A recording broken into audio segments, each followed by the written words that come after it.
Welcome to iris media. ఈరోజు వార్తలు విశేషాలు వాటి ప్రాధాన్యత తెలుసుకున్నట్లయితే ముందుగా ఈనాడు పేపర్ తీసుకుందాం. 24,000 కోట్లు రాష్ట్రంలోనే అతిపెద్ద పెట్టుబడి. దుండిగల్లో దేశంలోనే తొలి డిస్ప్లే ఫ్యాబ్ పరిశ్రమ. ఫార్చ్యూన్ 500 కంపెనీ ఎలెస్ట్ నిర్ణయం. 5,000 మందికి ఉద్యోగాలు. మంత్రి కేటీఆర్ సమక్షంలో ఒప్పందం. మంత్రి కేటీఆర్ సమక్షంలో ఒప్పందంపై సంతకాలు చేస్తున్న పరిశ్రమల శాఖ ముఖ్య కార్యదర్శి జయేష్ రంజన్, ఎలెస్ట్ సంస్థ అధినేత రాజేష్ మెహతా, చిత్రంలో సంజయ్ కారంపురి తదితరులని. ఇక్కడ బెంగళూరు సంబంధించినట్టు ఒక పెద్ద పారిశ్రామిక సంస్థ రాజేష్ ఎక్స్పోర్ట్ అనే ఎలెస్ట్ కంపెనీ భారతదేశంలో అతిపెద్ద అమోలెడ్ డిస్ప్లే పేపర్ తయారీ చేస్తున్నటువంటి పెద్ద సంస్థ 24,000 కోట్లతో స్థాపిస్తున్నట్టుగా ఇక్కడ ఒక వార్త వెలువడింది. దానికి సంబంధించినటువంటి ఒప్పంద పత్రాలపై సంతకాలు చేస్తున్నటువంటి దృశ్యం ఇది. బడి గంటలు మోగే. నేటి నుంచి పాఠశాలలు షురు. సర్కార్లో 1 నుంచి 8 వరకు ఆంగ్ల మాధ్యమం ఆరంభం. రాష్ట్రంలో వేసవి సెలవులు అనంతరం ప్రభుత్వ ప్రైవేట్ గురుకుల పాఠశాలలు సోమవారం నుంచి ప్రారంభం కానున్నాయి. తొలుత నిర్ణయించే ప్రకారం ప్రభుత్వ పాఠశాలలు 2022-23 ఏడాది నుంచి ఒకేసారి 1 నుంచి 8 తరగతి వరకు ఆంగ్ల మాధ్యమంలో బోధన జరగనుంది. విద్యార్థులు కోరుకుంటే తెలుగు మాధ్యమం కూడా ఉంటుంది. కరోనా 4వ దశ ముప్పు పొంచి ఉందన్న నివేదికలు వస్తున్నా వేసవి సెలవులు పొడిగించే ప్రసక్తి లేదని ప్రభుత్వం స్పష్టీకరణ చేసినట్టుగా ఇక్కడ ఈ రోజు నుంచి పాఠశాలలు రాష్ట్రంలోని అన్ని ప్రభుత్వ ప్రైవేట్ పాఠశాలలు ఈ రోజు నుంచి ప్రారంభించడం జరిగిందని ఇప్పుడు వార్త వెలువడింది. దీనికి సంబంధించినటువంటి పాఠశాలల సమయాన్ని కూడా ఇక్కడ ప్రకటించారు. దానికి సంబంధించి అన్ని కసరత్తులు చేసినట్టుగా ప్రభుత్వం ఇక్కడ తెలిపింది. వారిని పనులు, ప్రాజెక్టుల కింద దోషమైన డిస్ట్రిబ్యూటరీలు, మరమ్మతులను నోచుకొని కాలువలు. జయశంకర్ భూపాలపల్లి జిల్లా టేకుమట్ల మండలం పంగిడిపల్లి శివార్లో నామరూపాలు లేకుండా ఉన్న ఈ కాలువ ఎస్ఆర్ఎస్పి పరిధిలోని 38 డిస్ట్రిబ్యూటరీ బ్రాంచ్ కెనాల్ దాదాపు 70,000 ఎకరాలకు దీని ద్వారా నీరు అందుతుంది. లైనింగ్ మొత్తం కొట్టుకుపోయింది. కొన్ని చోట్ల భారీ పగులు ఏర్పడ్డాయని దీనికి సంబంధించిన ఫోటోతో ఉన్నటువంటి వార్త వెలువడింది. ఇది హన్మకొండ శివారులో ఉన్న శ్రీరామ్ సాగర్ కాకతీయ కాలువ. ఇది రెండవది. కరీంనగర్, ఉమ్మడి వరంగల్, నల్గొండ జిల్లాలకు సాగునీరు అందిస్తుంది. చాలా చోట్ల కాలువ లైనింగ్ దెబ్బతింది. ఇలాగే వదిలేస్తే వరద ఉధృతి కోతకు గురయ్యే అవకాశం ఉంది. ఎస్ఆర్ఎస్పి పునర్జీవన పథకంలో మరమ్మతులకు నిధులు కేటాయించినా ఫలితం కనిపించడం లేదు. ఎక్కడికక్కడ కాలువ శిథిలాస్థితికి కళ్ళకు కట్టినట్టు కనిపిస్తున్నటువంటి దృశ్యం ఇది. మరి అధికారులు ఏం చేస్తున్నారో అర్థమవుతలేదు. వర్షాలు పడే సమయం ఇది. మరి కాలువ మరమ్మతులు ఎండాకాలం మొత్తం ఉత్తగానే ఉండటం జరిగింది. కాలువ మరమ్మతుల నిధులకు సమకూర్చినప్పుడు కూడా మరమ్మతులు చేయకపోవడం వల్ల వాటి శిథిలావస్థ చేరినటువంటి దృశ్యాలు కళ్ళకు కట్టినట్టుగా కనిపిస్తుంది. వాహనాలు పాతబడి కాలుష్యం మిగబడి. గ్రేటర్లో 15 ఏళ్ళు పైబడిన 25 లక్షలు కట్టడికి ట్రాఫిక్ పోలీసులు కసరత్తు. గ్రేటర్ హైదరాబాద్లో పాతబడిన వాహనాల రూపంలో సరికొత్త ముప్పు ముందుకొస్తుంది.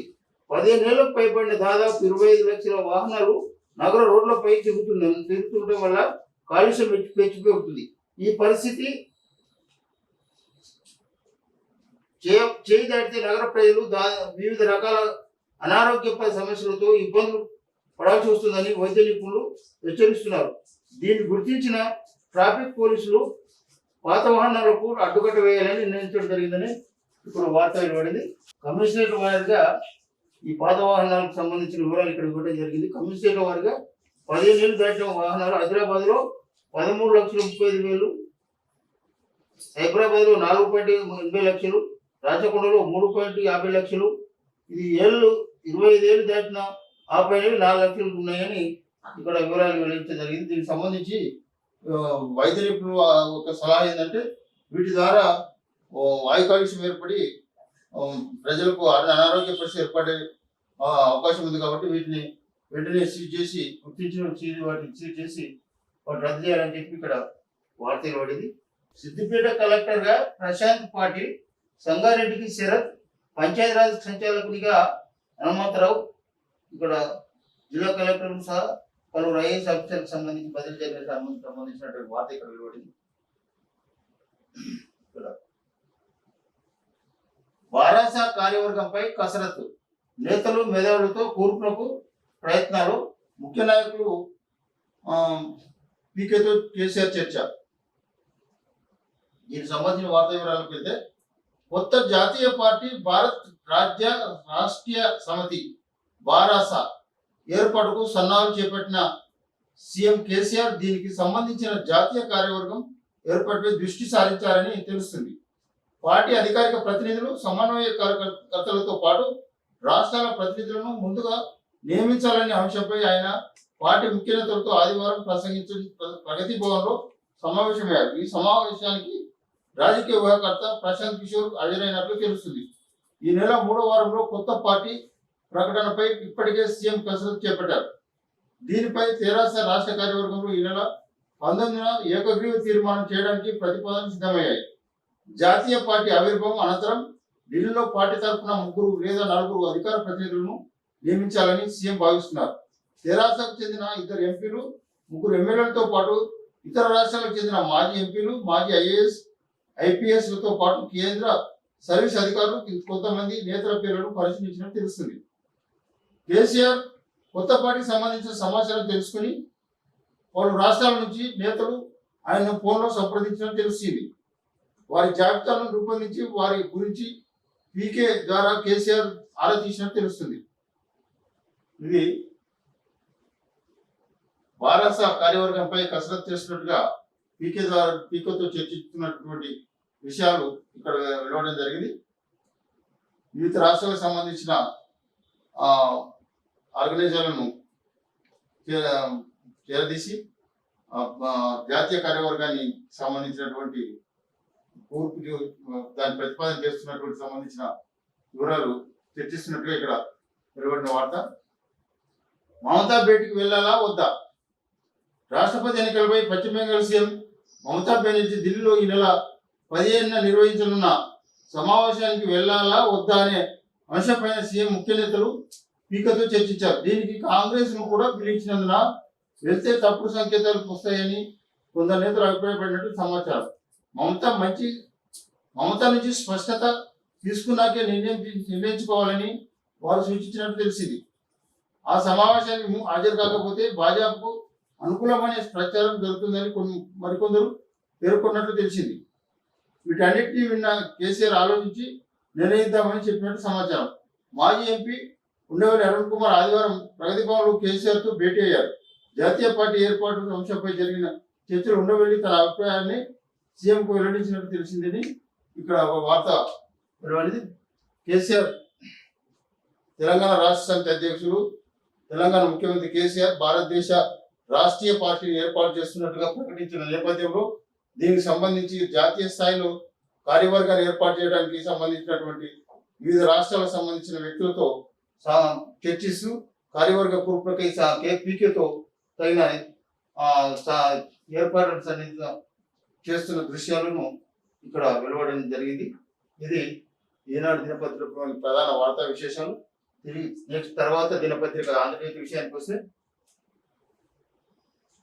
దక్షిణాది సెంటిమెంట్, మోదీ పాలనలో జరిగిన అన్యాయంపై గలం, పార్టీ విస్తరణకు 5 రాష్ట్రాలపైనే ప్రధానంగా గురి, బీఆర్ఎస్ కు జాతీయ రోడ్ మ్యాప్ పై కేసీఆర్ కసరత్తు, ఎన్టీఆర్, పివి నరసింహరావు బొమ్మలతో ముందుకు, పీకే ఉండవల్లితో ప్రగతి భవన్లో సుదీర్ఘ మంతనాలు, జాతీయ పార్టీగా మార్చే సాంకేతిక అంశాలపై చర్చ, ఏ రాష్ట్రంలో ఏ అంశాలతో ముందుకెళ్లాలని మదనం, ఈ నెల 20 తర్వాత సీఎం కేసీఆర్ కార్యాచరణ, తమిళనాడు సినీ ప్రముఖులకు బాధ్యతల యోచన, రాష్ట్రపతి ఎన్నికలు, సర్వేలపైన సమాలోచనని ఇక్కడ దక్షిణానికి సంబంధించిన రాష్ట్రాలపైన ఈ భారతకు సంబంధించినటువంటి కార్యవర్గాన్ని ఏర్పాటు చేయడానికి సంబంధించిన వివరాలకు సంబంధించి ఫోటోతో కూడినటువంటి ముఖ్య నేతలతో సమావేశం దృశ్యం ఇది.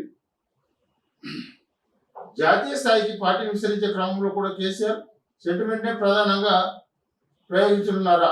ఈసారి దక్షిణాది సెంటిమెంట్ కు గురి పెట్టనున్నారా? మోదీ పాలనలో దక్షిణాది రాష్ట్రాలకు జరిగిన అన్యాయంపై గలమెత్తనున్నారా?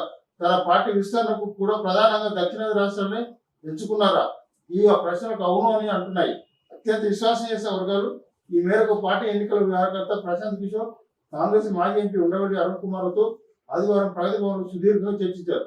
నిజానికి వారం రోజుల కిందట ఉండవల్లికి కేసీఆర్ ఫోన్ చేసి హైదరాబాద్కు వచ్చినప్పుడు తను కలవాలని కోరారు.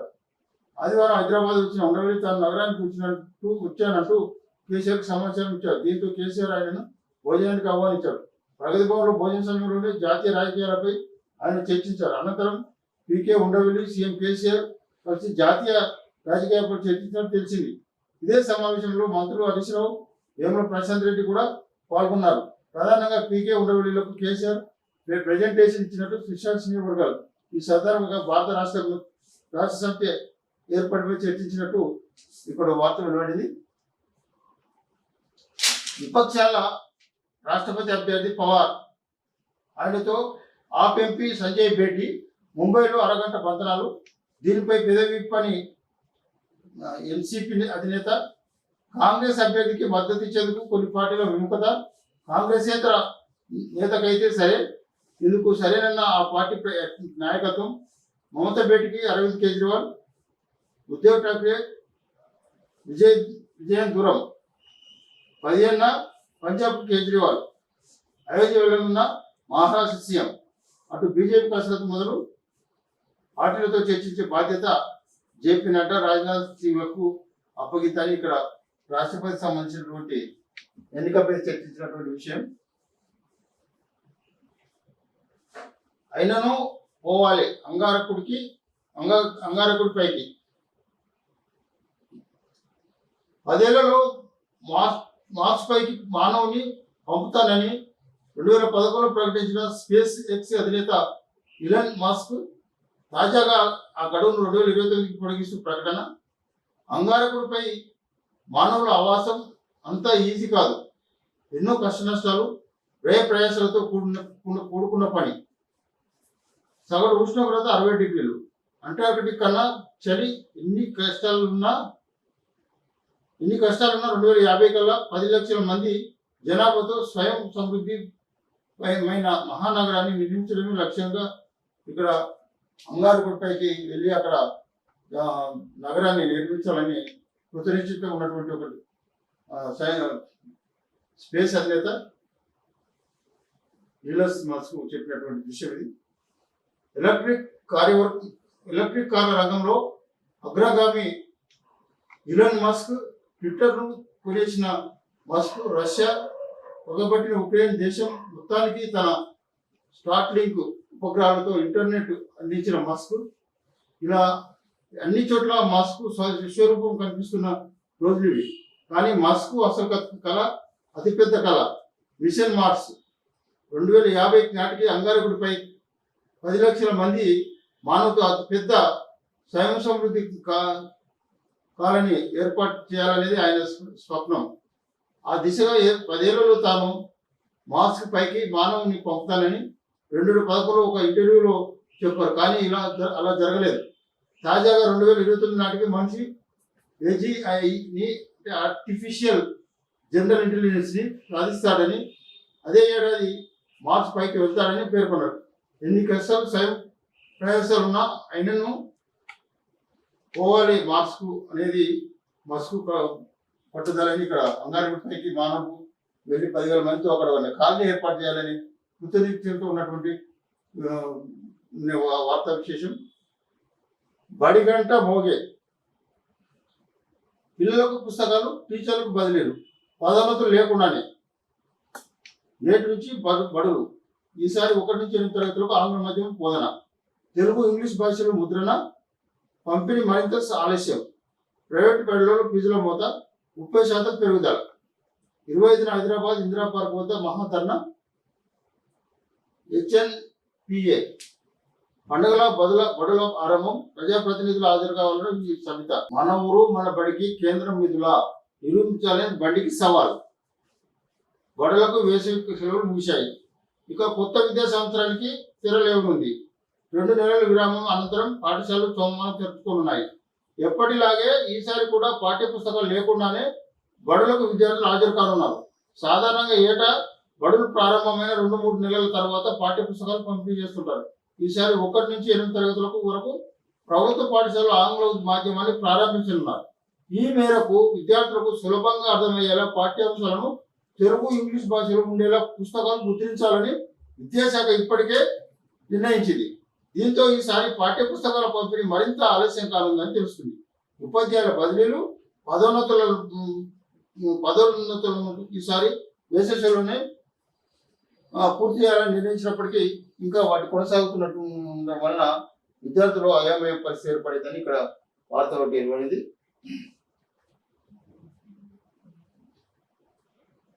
హైకోర్టు సీజేతో సీఎం కేసీఆర్ భేటీ, 40 నిమిషాల పాటు సమావేశం. తర్వాత వార్తకు వస్తే పంచాయతీ కమిషనర్ బదిలీ, ఆ శాఖపై వరుస కథనాలు. ఆ నేపథ్యంలోని స్థానచలనం. సంగారెడ్డి జిల్లా కలెక్టర్గా శరత్, రాష్ట్రంలో పలువురు IASలో బదిలీ. అత్యవసరం రాబడే, అన్నదాతలకు మిగిలేది అంతంతే. మద్దతు ధర పెంపుతో శాస్త్రీయత ఏది? ఖర్చులన్నీ లెక్కించకుండానే కేంద్రం నిర్ణయం. పెట్టుబడి కింద ఉపకరణాల ధరలు, శ్రమ, విత్తనాలు, పురుగుల మందుల కొనుగోళ్లే.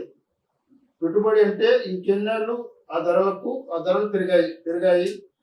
రైతుకు దక్కేది ఎకరానికి 10 నుంచి 20 వేలే. కౌలు రైతుకు అది లేదు. కౌలు కింద 10,000 అదనపు ఖర్చు. కౌలు కింద 10,000 అదనపు ఖర్చు. రైతు బంధు, PM కిసాన్ డబ్బులు భూ యజమాన ఖాతాలని చెప్పి ఇక్కడ రైతుకు మాత్రం ఏం లేదని చెప్పి ఈ ఒక వార్త పడింది. రాజులో అల్లర్లు, సూత్రధారి ఇల్లు కూల్చివేత. ఇట్లుంటది యోగితో. యూపీలో కొనసాగుతున్న కూల్చివేతలు. అల్లర్ల సూత్రధారులపై యోగి సర్కార్ చర్యలు. అల్లరి ముఖాలకు రిటర్న్ గిఫ్ట్లు. BJP MLA. నిరసనకారులకు దేశ బహిష్కరణ. ప్రవక్తపై వ్యాఖ్యల పట్ల కువైట్లో ప్రవాస భారతీయులకు శాంతియుత నిరసన. శుక్రవారం ప్రార్థన తర్వాత ఆందోళన. కువైత్ సర్కార్ ఆగ్రహం. వీసాల రద్దుకు ఆదేశం. ఇది మొన్న జరిగినటువంటి బీజేపీ ఎంపీలు చేసినటువంటి మొహమ్మద్ ప్రవక్తపై చేసిన వ్యాఖ్యలకు సంబంధించి ప్రపంచవ్యాప్తంగా జరుగుతున్నటువంటి నిరసన కార్యక్రమాలు ఇంకా వెలువడుతూనే ఉన్నాయి. జూబ్లీస్ లో గ్యాంగ్ రేప్ నిందితులకు స్టార్ హోటల్ బిర్యానీ. పోలీస్ కస్టడీలో రాచ మర్యాదలు. సోషల్ మీడియాలో ఫోటోలు వైరల్. సాదుద్దీన్ వాంగ్మూలం, మైనర్ల ఆధారాలు. సీన్ రీకన్స్ట్రక్షన్ పూర్తి చేసిన పోలీసులు. పబ్ నిర్వాహకులు, ఓనర్ల విచారణ. నిందితులకు బిర్యానీ తీసుకెళ్తున్న దృశ్యం.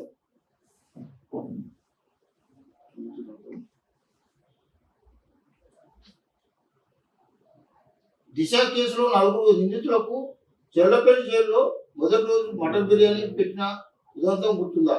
అప్పట్లో ఆ విషయం దుమారం చెప్పింది. పోలీసులకు జైలు శాఖ అధికారులు విమర్శలు పాలయ్యారు.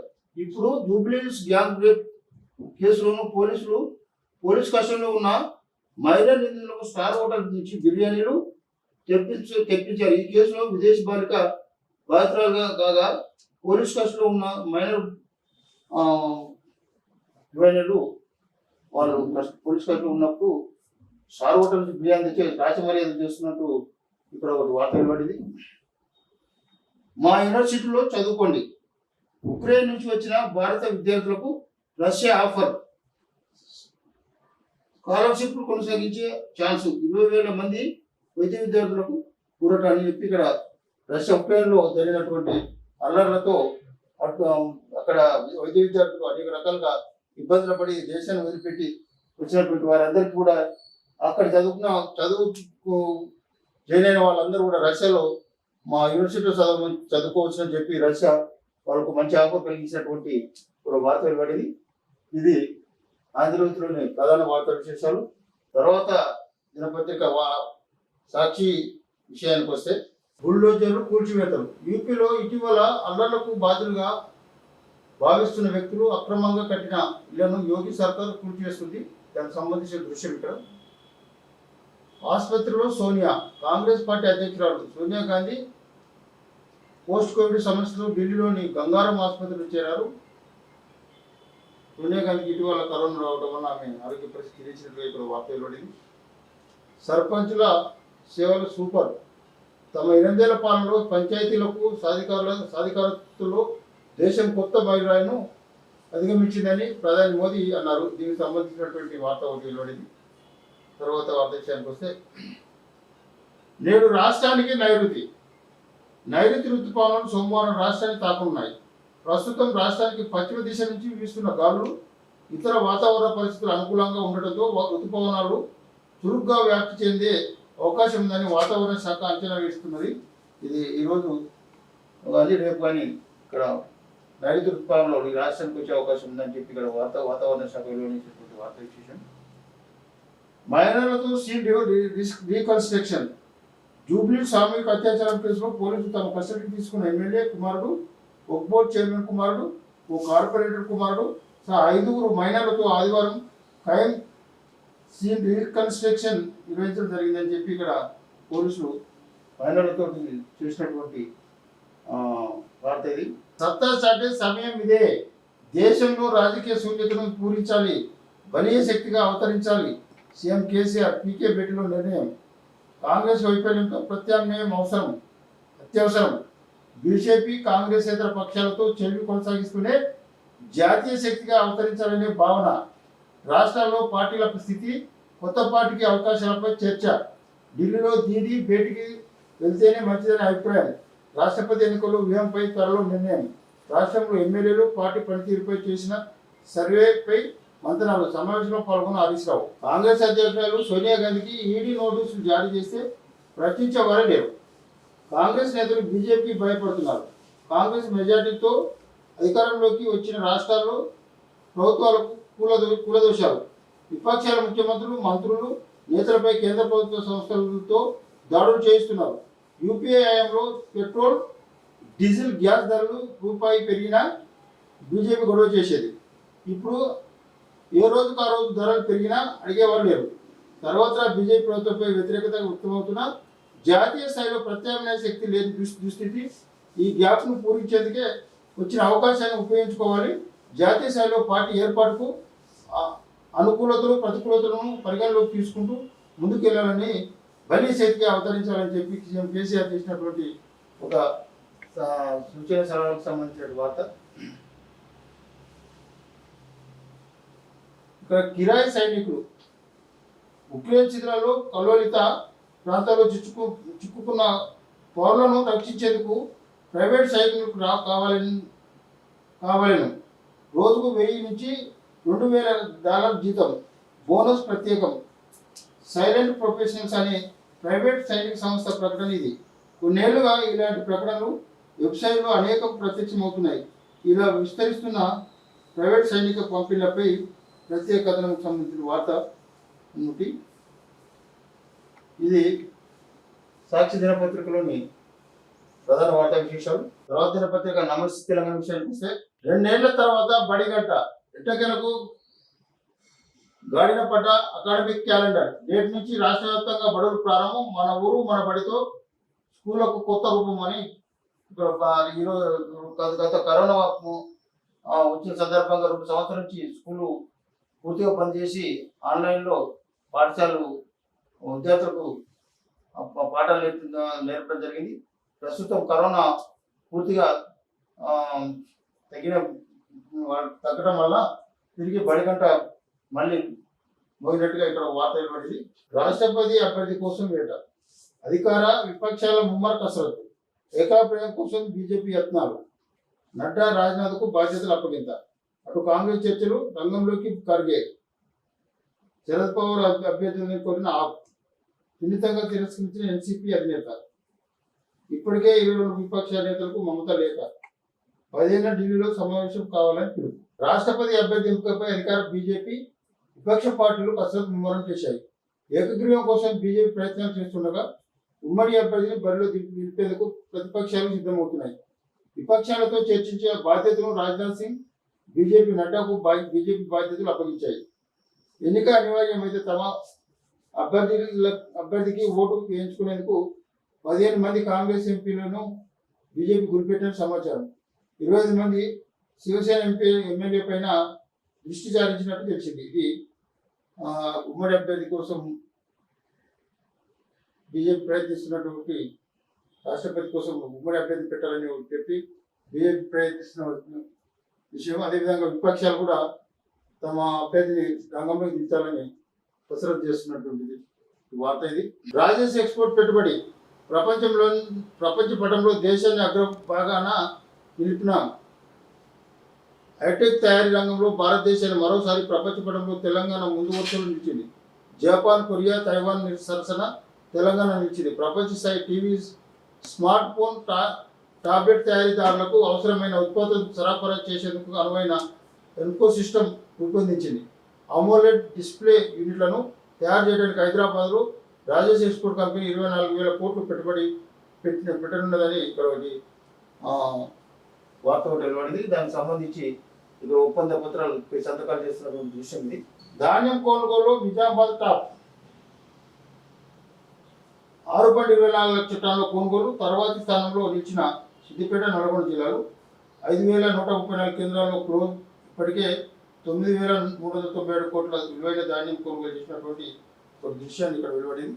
అగ్గోకే పోషకాహారం ఖరీదైన ఆహారానికి ప్రత్యామ్నాయ సూచనలు 8 టిప్స్తో CSE EAT Lancet diet plan అని ఇక్కడ ఒక వార్త వెలువడింది. నెలకు పెన్షన్ 50,000. ప్రైవేట్ ఉద్యోగులకు నేషనల్ పెన్షన్ సిస్టమ్ ఆకర్షణీయమైన పథకం అని చెప్పి ఇక్కడ వార్త వెలువడింది. ఇది నమస్తే తెలంగాణలోని ప్రధాన వార్తా విశేషాలు. ఇవి ఈనాటి అన్ని ప్రధాన దినపత్రికలు వార్తా విశేషాలు. రేపు వార్తలతో మళ్ళీ కలుసుకున్నాం. నమస్తే.